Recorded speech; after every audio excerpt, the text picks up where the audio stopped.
and of the manpower.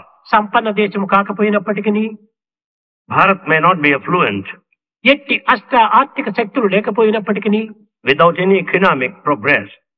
ఈనాటి వరకు కూడాను ఆదర్శవంతమైనటువంటి జీవితాన్ని అందిస్తూ till this day is passing over ideal life. ఎట్టి ఉపద్రవాలకు కూడాను కానీ తాను జంకక కొంకక తాను ఎదుర్కొంటూ it's facing without any frustration all problems. సంపన్న దేశములకు ఆదర్శాన్ని అందిస్తూ వచ్చాయి. It's also demonstrating idealism to the rich countries.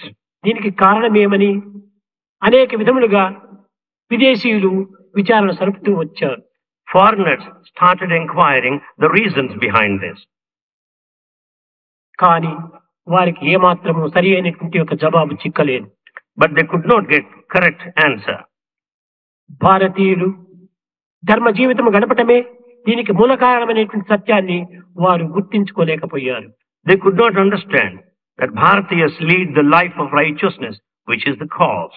ఈ ధర్మం అనేటువంటి పదములకు రైట్నెస్ అని కానీ రైట్ యాక్షన్ అని కానీ ఇవన్నీ తప్పు అర్థములు పెట్టడము సరి అయినటువంటిది కాదు. The word dharma is translated this way, righteousness, righteous conduct. It is no correct translation. ధర్మమే. Dharma is dharma. దీనికి మరొక పేరు లేదు. It has no other name.